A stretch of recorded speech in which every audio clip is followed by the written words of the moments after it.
Peace. And yeah, I'm back, man. But I'll talk about that later. Babu in Swahili means grandfather. And me want to talk to you about mine. And don't mind my fake Jamaican accent. I do that from time to time for those of you who are new here. Anyway, when I was a kid coming up in the 80s, my grandpop would show myself and my siblings, my uncle, and whoever these slides of his pilgrimage or Hajj to Mecca. Y'all may have heard me talk about this before, but he'd show them these slides often enough that when we'd see him pulling out the projector, we would make a beeline for the door to go outside to hang out with some bros. Babu transitioned in 1986. I was 12. I went through the years, moving, shaking, became a man. And then one day, it hit. Yo, whatever happened to Grandpop's slides? And what I wouldn't give to see them shits now. This past summer, at a family reunion, I was, I guess you can say, awarded those slides by the family. It's crazy how things happen, right? So since having these slides of my grandpop's Hajj, I didn't want to just sit on them. I wanted to share them. So I got a scanner, saved the images to an SD card, and enhanced them as best I could. Good news is most of the images are pretty decent.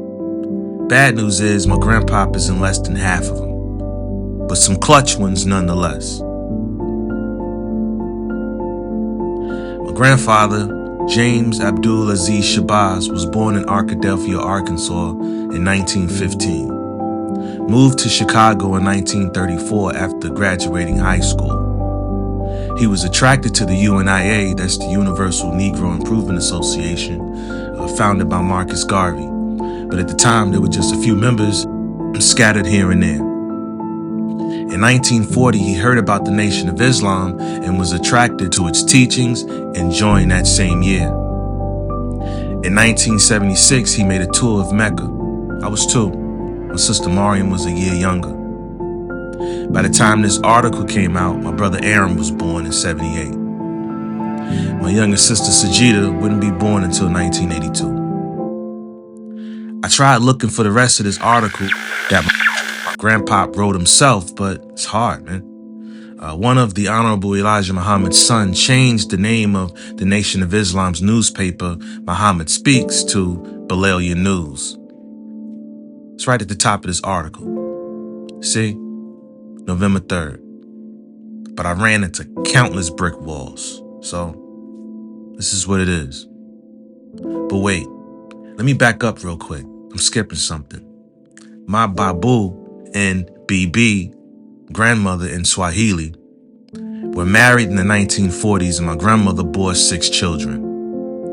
Lemuel, Samira, James Jr., Barbara, Aaron, and Martine. I'm one of the offspring of Barbara and Edward.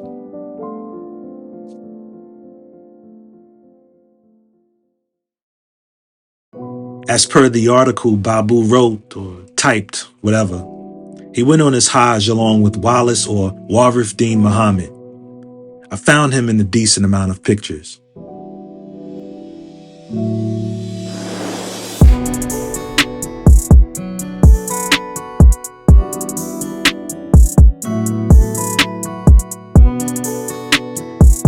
And I wondered, what were some of these builds like?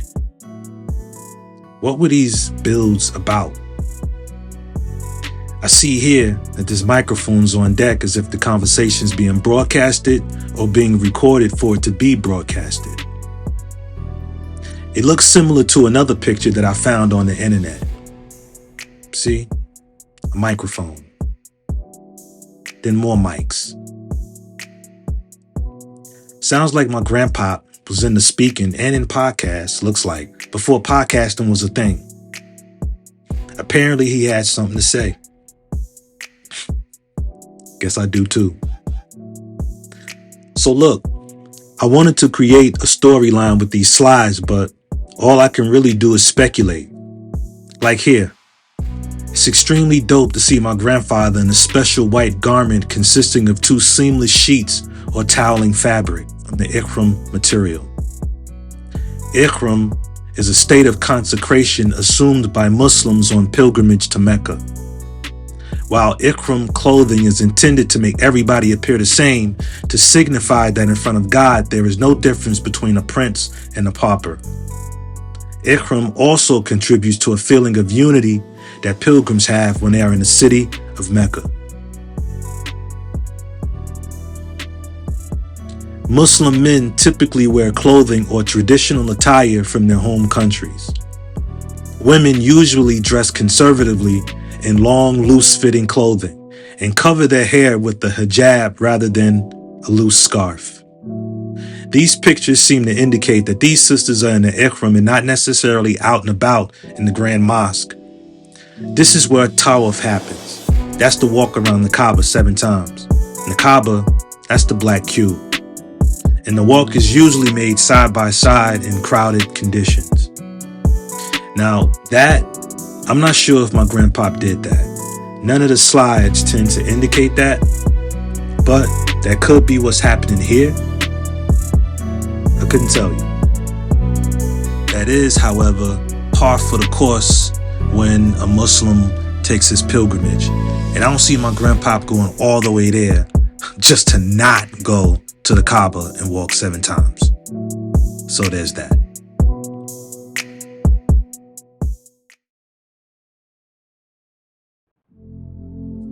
This pic right here, I've got 2 different scenarios going on in my head. He's either leaning against part of a structure or telling somebody to back the fuck up. This look is ambiguous. It could be an FOI move. That might be a reach. I wonder what's being discussed here. There's Babu in the cut. And again, here. There are no memoirs that I know of anyway that tells us about the flight over there and back. My grandpop was in the mix. Here he is with a young Minister Farrakhan. Here he is on stage, it seems, with Brother Malcolm X and the Messenger. You can see how Brother Malcolm is standing. You know, Daddy around this time was very meek around the Messenger. I suppose that was a sign of respect. He was a rider, till he wasn't. Here, Brother Malcolm, also going by another name, El-Hajj Malik El-Shabazz, no longer a part of the Nation of Islam. It's around the time he founded Muslim Mosque Incorporated. My grandpop's been in a few books that I've read throughout the years. Here in the book by Manning Marable entitled A Life of Reinvention of Malcolm X. Here is a foreword that my grandpop wrote in Elijah Muhammad's Message to the Black Man. And these are heavy pictures right here. My grandpop was somebody.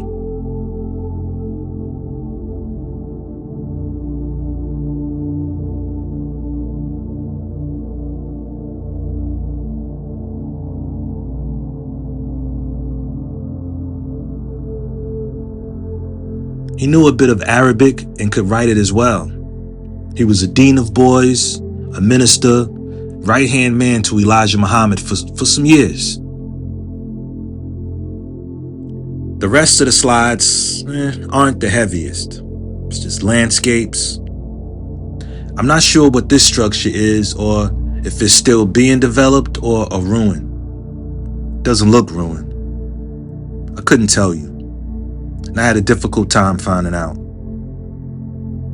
Then there's pictures of the night. Oh, and then there's the ones that's almost funny. Yo, is Grandpa dozing off right here? Praying maybe? And this one. Hey, man. Look here, brother. Look, hey. Shit. Listen, it's crazy, you know, how these slides have been on my mind for years. And as the universe will have it, I end up with them. I get them, And then in less than 10 minutes, I've gone through most of them. That's dope still, because this is for my nieces and my nephews, my sons, and my grandkids. I don't know how good folks' attention span is, so hey, this works. This is a pod about legacy. And I ain't gonna front. I wonder what type of legacy that I'll leave behind. All I can do is what I do and keep it true. And with that, I just want to say, you know what? Nah, man, I'm gonna step out front for this one right here. This portion of the podcast is about the party being over. And everybody else knows it. In fact, they been knew it. And I was the last one to figure it out. You ever been to a party and took a drug and was so high for so long, and then once you came down, you realized the party was over? Huh? That was me. Only the drug that I took was called hope. And the party is the bond with my siblings. That shit been dead. But I would take a hope pill, and the high would have me trying to rekindle and reestablish that bond with us. You know what I mean? Ain't it ill how you can be like Trump tight when you're with little picnics, little youths, and then poof, no more, it's gone. So me want to talk about Barbara's kids. Yeah, Barbara's kids. Barbara is my mom's, our moms. Nah, we didn't have a lot. Some would call us poor financially. But my childhood, in spite of certain things, man, was dope. So sure, there were things that we didn't have, but my fondest memories popped off on the south side of Chicago. And we used to, trauma in tow, have a blast on Langley Ave. Even on 69th and State, 70th and Parnell, 23 East 61st, and a few other locations, but we had dope times. And I ain't gonna keep y'all long, man. I just wanted to just get this off, man. My pop ain't no saint, and neither is my mom's. You know what I'm saying? But I tell you one thing, my mom's did the best she could. And my pops did, with the knowledge that he had, what he could. And it wasn't his best. He would admit to that some years later. And hey, so would my moms. So would a whole lot of parents. So with that said, there is childhood trauma with us. And I'm walking through a mental maze right now because I don't want to reveal too much of somebody else's story, like my sister Mariam, you know, whose traumatic experience as a kid is extremely delicate. So I'll just say that I experienced some trauma too, right? My brother Aaron as well. I've discussed some of these things in a podcast before, so I ain't about to go into that. I'm bringing that up to say that I addressed what happened to me. It didn't go so well, but I addressed it. My issue was with my old man. I addressed things with my moms too. Like, ring, ring, ring. Ma, you got a minute? We need to talk. You know what I'm saying? She was honest, open with me, vulnerable with me. And I found out some things that helped other things I saw make sense. But let's be clear though. None of this new understanding happens without making that call. Without me calling, none of this happens. You know what I'm saying? And that right there is the problem with Barbara's kids. Everybody want to point the finger. All of us are 40 and better, but we act like we 4 and lower. Okay, all of us got some shit that we living with. Whether it's forgivable or not, that's subjective. You know what I'm saying? We got these fragile ass relationships. Like right now, like me and my sister Mariam have always had a fragile relationship. You can't say shit to her that she don't like without her unfollowing you, blocking you, ghosting you, fuck you, and everything about you. We ain't talking now. I'm blocked in some other shit right now. When I've listened to countless perspectives of hers and thought this was the craziest shit I ever heard in my life, and she ain't blocked or whatever. There's just a resentment that's been among Barbara's kids for quite some time. And that resentment over the years has grown legs. I mean, big ass brolic legs. Now these legs are just big ass legs. Now you a snake and I don't fuck with you as a person. That type of shit. You know what I mean? Like, and I'm just poking fun at my estranged brother, right? Nigga, you fake. Come on, man. You gotta know me to know if I'm fake, and we don't know each other because we don't talk. You gotta know me to know if I'm being real, or if I could never say that about you, about my brother. I could never say that about him because I don't know enough about him or what he's into to make that distinction if you being real or fake. You know what I'm saying? And listen, when a person makes comments like that, I'm telling you, man, you better make sure that you're on point with yours. You better make sure you ain't got a baby out here somewhere that don't know you. You know what I'm saying? All that energy. I used to look up to you. Like, you know, like you're a stand-up guy. You know? You know how many people I looked up to before? You know what I mean? Yo, I've looked up to folk who I thought was the epitome of cool. The epitome of what a man is supposed to be. Turns out they weren't that. And listen, I won't say that they was hypocrites. I won't say that. I'll just say that when I saw these individuals have flaws and other sides to them, I was displeased. I was disappointed. You know what I'm saying? Like when you look up to people, we paint this big ass grand picture of them. You know what I'm saying? We get this picture of them in our head. Our uncle, our pop, our grandpa, a big brother, our moms, or whoever. And when they don't live up to that, to this big grand image you have of them, then it's fuck them. Fuck them. He a hypocrite. You know what I'm saying? Until you become older and wiser, and then you start to realize some things. For example, if you saw a person and every time you saw them, they had a smile on their face. Every time they came around, it was always smiling, peaceful, the whole nine. Right? You don't think that person got moments when ain't shit to smile about? You know what I'm saying? You don't think that same person will grab you by the collar? Like, hey, nigga, who sent you? There's other sides to people. For another example, some people would probably call me a mentor or a bonus uncle or something, right? Translating the game of chess into life lessons, teaching Black/African history, field trips, basic self-defense, the whole nine, right? You don't think there's another side to me? You know what I'm saying? You don't think there's a side that some people be like, yo, word, you did that?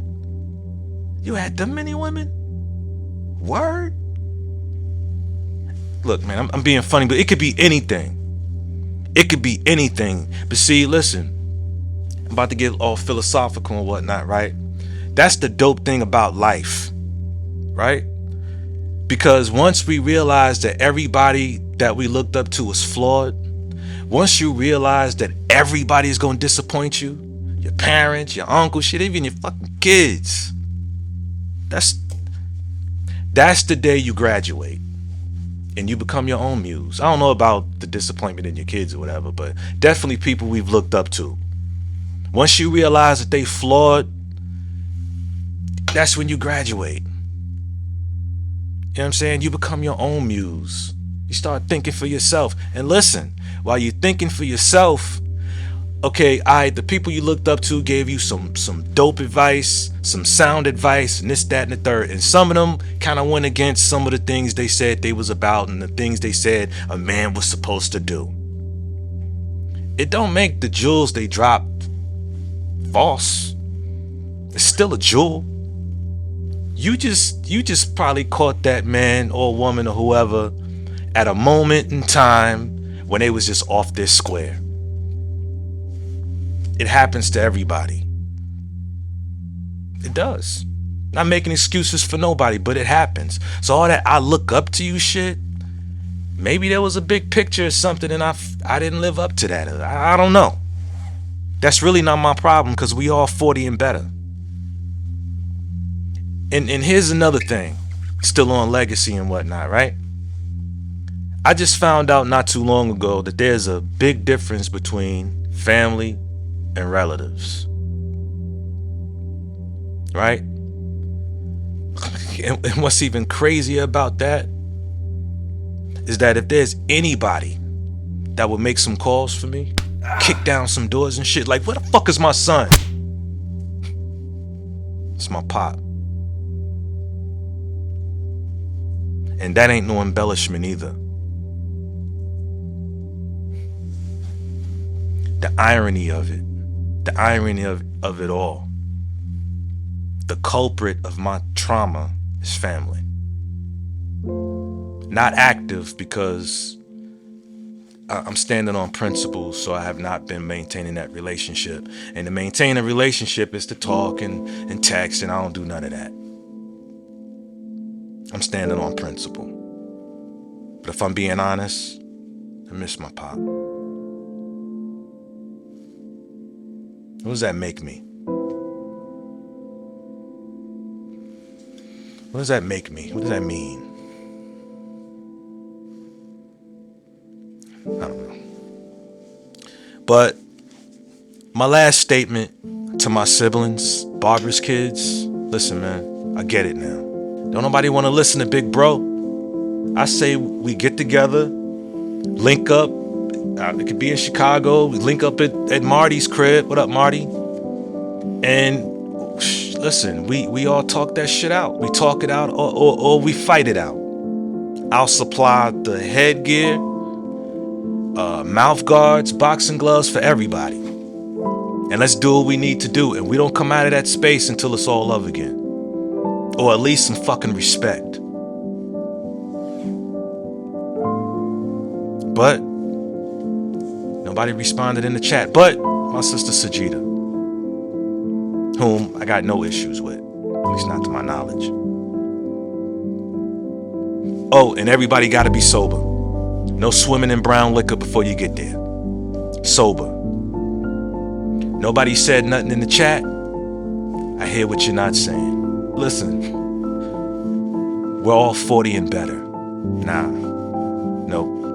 Right now, the onus is it's on us now. Go get those answers if you want them. I was also telling my moms. I said, I hope it don't take nobody to die for us to get it. And then she lowered the boom on me. The heaviest shit my Dukes ever said to me. Said, I don't even want a funeral. You didn't want to piece it up when I was alive, so what would be the point then?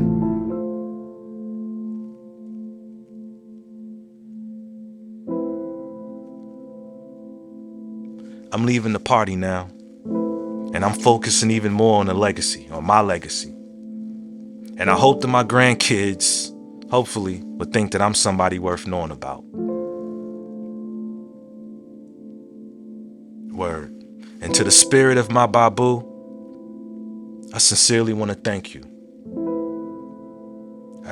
I just sincerely want to thank you for the legacy you've left. And even though there's a lot of slides, and I don't know exactly where you were, what you were talking about, hopefully throughout the years I'll bump into some people that's been on a pilgrimage similar to yours and can fill me in on what type of talks and things take place there. You know?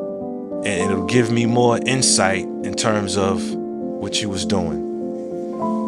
But until that time, again, I want to say thank you. Thank you, Grandpa. Your grandson, Rashidi Ashe Kibumba, the God Rashidi. This is Hoodies. Ayy.